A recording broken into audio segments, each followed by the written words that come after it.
Assalamualaikum warahmatullahi wabarakatuh. Alhamdulillah pada hari ini kita dapat bersilaturahmi kembali, bertemu kembali dalam pelajaran Islamic Studies atau akidah akhlak.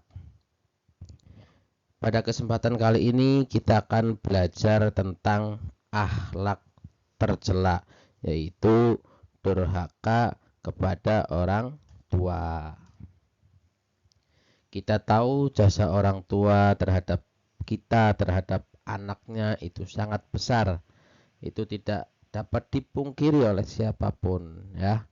Maka dari itu durhaka kepada orang tua adalah suatu perbuatan yang dibenci Allah dan akan mendapat balasan yang berat di akhirat nanti.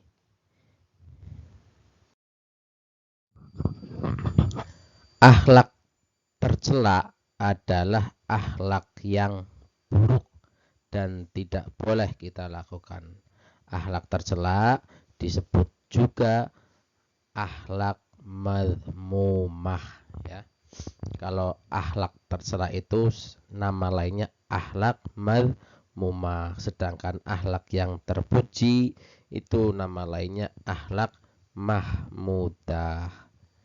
Nah, sekarang kita akan belajar tentang durhaka kepada orang tua. Kita tidak boleh durhaka kepada orang tua. Durhaka kepada orang tua itu adalah berbuat buruk kepada mereka dan menyanyiakan hak mereka.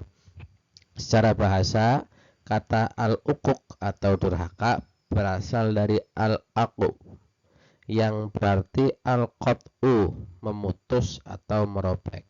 Secara istilah, durhaka adalah perbuatan atau ucapan anak yang menyakiti orang tuanya.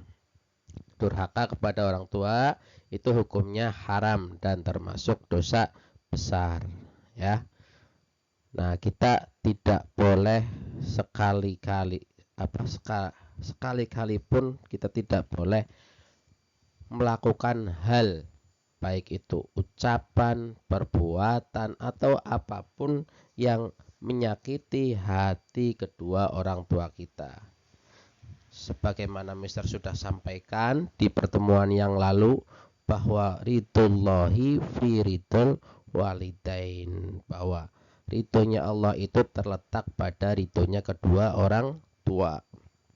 Bahkan dulu di zaman Nabi ada seorang sahabat yang rajin sedekah, rajin sholat, rajin puasa, namun susah mengucapkan lafal la ilaha illallah di akhir hayatnya karena ibundanya masih murka, belum ridho kepada dirinya. Setelah ibundanya ridho, maka dia dengan mudah mengucapkan la ilaha illallah. Nah, pada kesempatan kali ini kita nanti akan mencoba belajar agar kita tidak durhaka kepada orang tua melalui kisah Kan'an. Bagaimana kisahnya? Ikuti terus video ini sampai selesai. Nah, sekarang Mister akan menceritakan kisah Kan'an, ya. Kan'an itu siapa sih? Adakah yang sudah pernah dengar? Kan'an itu putra Nabi Nuh alaihissalam. Ya, Nabi Nuh yang tidak mau taat terhadap orang tuanya. Meskipun ayahnya seorang nabi, Nabi Nuh alaihissalam diangkat menjadi rasul ketika berusia 500 tahun.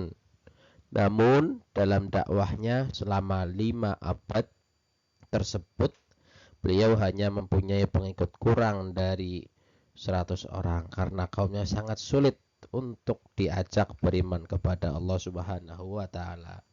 Nah, Nabi Nuh ini kalau orang dulu itu usianya panjang-panjang. Dalam suatu riwayat Nabi Nuh itu usianya hampir 1900 tahunan. Nah, selama usia beliau itu berdakwah mengajak kaumnya untuk masuk dalam agama Islam, menyembah Allah, itu hanya mendapatkan pengikut yang sedikit. Bahkan anaknya yang bernama Kan'an itu tidak mau mengikuti ajaran ayahnya, ajaran Islam, tidak mau menyembah Allah. Nah, seperti itu.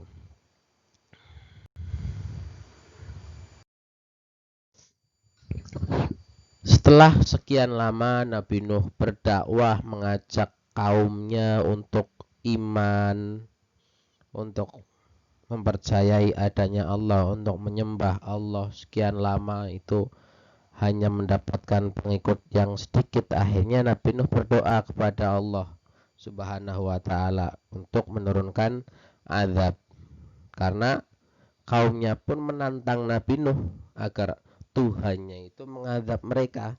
Maka Nabi Nuh pun berdoa agar Allah menurunkan azab, dan Allah Subhanahu wa taala mengabulkan doanya, dan Allah memerintahkan Nabi Nuh untuk membuat perahu.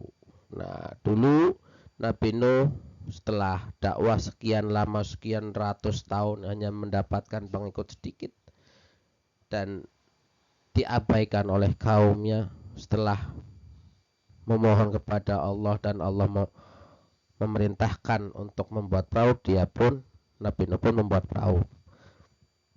Nah, ketika membuat perahu itu diolok-olok, dicaci maki sama kaumnya. Ini orang kok aneh, di di daerah yang tandus, tidak ada air kita dapatnya susah, kok malah membuat perahu yang besar. Tidak hanya kaumnya, bahkan anaknya pun yang namanya Kan'an ikut mengolok-olok ayahnya. Nah, ini sungguh menyakitkan. Nah, setelah Nabi Nuh selesai membuat perahu, Allah pun menurunkan hujan secara perlahan-lahan. Hujan mulai turun, mulai menggenangi seluruh daratan. Tapi Kan'an beserta sebagian besar kaumnya yang tidak mau beriman kepada Allah itu tetap mengabaikan ajakan Nabi Nuh alaihissalam. Yang mau ikut Nabi Nuh itu hanya kaumnya yang beriman, yang cuma sedikit yang mau masuk ke kapal. Dan hujan pun tak kunjung berhenti sampai akhirnya terjadi banjir yang sangat hebat, dengan ketinggian yang hampir sama dengan ketinggian gunung. Nah, di saat itu Nabi Nuh alaihissalam tetap memanggil Kan'an ya, agar bergabung dengan kaumnya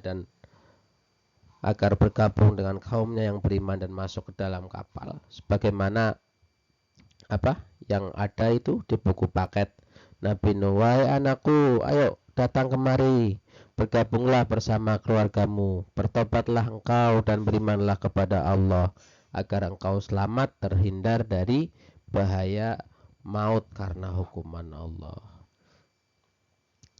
Nabi Nuh sudah baik banget ngajak anaknya untuk naik ke atas kapal dalam keadaan banjir bandang, tapi malah Kan'an itu menolak, mengabaikan. Apa jawaban Kan'an?